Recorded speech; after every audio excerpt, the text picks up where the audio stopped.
East Indian sports journalist के मैं बहुत खिलाफ था, लेकिन आज मैं as a Pakistani east Indian sports journalist का बहुत ज़्यादा मशकूर हूँ। उसकी वजह है कि ये बंदा पाकिस्तान के खिलाफ बहुत बोलता रहा है, लेकिन जब इंसानियत की बात आई, जब इमरान खान पे जुल्म की बात आई, इतना बड़ा इमरान खान के साथ जुल्म हो गया, तो ये बंदा खुल के इमरान खान के हक में बोला, और वो भी सिर्फ इंसानियत के लिए। ये नहीं कि इमरान खान इसका कोई रिश्तेदार है या इमरान खान इसका कोई लगता है, बल्कि ये तो पाकिस्तान मुखालिफ इंडियन स्पोर्ट्स जर्नलिस्ट है। आज मैं इसको सलाम पेश करता हूँ। आप ज़रा इसकी पहले वीडियो देखें, फिर मैं आपको पाकिस्तानी क्रिकेटर्स की भी वीडियो दिखाऊंगा जो इमरान खान की सरपरस्ती में इतने अजीम क्रिकेटर बन गए, लेकिन उसके बावजूद वो एक लफ्ज नहीं बोल सके। जिस मुल्क का सबसे बड़ा क्रिकेटर आज तक का, one of the greatest allrounders of all time, the prime minister of Pakistan, और मैं कब से चीखे मार रहा हूं। ये तो अभी अभी बरसाती मेंढक बोले ना कुछ लोग जो कि बोल रहे हैं इमरान खान के लिए। आपको पता है कि सुशांत मेहता तो पिछले 2 साल से चिल्ला रहा है इमरान खान के लिए कि क्यों जेल में डाला हुआ है।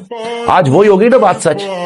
उनकी बेचारी राइट आई, उनकी एक आंख ही चलेगी ऑलमोस्ट बेचारी। मैं बोल रहा हूं 70-72 इतने साल का इंसान है, तुम्हारा प्राइम मिनिस्टर है, तुम्हारा कप्तान था, कुछ तो शर्म कर लो।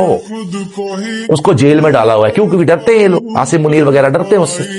उसकी बेचारे की आंख ही चलेगी, 15% उसमें रोशनी रहेगी। वी तो होप कि अभी भी इनमें अकल आ जाए। और अब ये जो आप दूसरी वीडियो देख रहे हैं ना, जिसमें पाकिस्तानी क्रिकेटर वसीम अकरम, वकार यूनुस में तो और भी बहुत से नामवर पाकिस्तानी क्रिकेटर जो इमरान खान की सरपरस्ती में एक अजीम क्रिकेटर बने, जिसको इमरान खान जैसा एक लीडर उनको मिला था, जिसने इनकी सलाहियतों को जो ग्रूम किया, इनको इतनी अपॉर्चुनिटीज दी, उनको अजीम क्रिकेटर बनाया। उस इमरान खान के लिए, इनके अपने मोहसन के लिए इनके पास इतने अल्फाज नहीं है कि ये उसके बारे में, उस पर होने वाले जुल्म के बारे में अपनी लब कुशाई कर सकें, उसके बारे में बोल सकें। क्योंकि ये इनको पता है कि पाकिस्तान में ये लोग रहते हैं, और पाकिस्तान में इनका जो छोटे छोटे जो मफादात हैं, जो जहाँ पे ये काम करते हैं, कुछ छोटी मोटी नौकरी करके अपने निज़ाम चलाते हैं, इस तरह की चीज़ों पे इनके रिस्ट्रिक्शन लग जाएगी। ये इनका ज़र्फ सिर्फ इतना है कि अपने छोटे छोटे मफाद के लिए इतना बड़ा जुल्म हो गया, इतनी बड़ी इंसानियत के मामले में ये अपने कुछ अल्फाज नहीं कह सके, एहतजाज करना तो दूर की बात।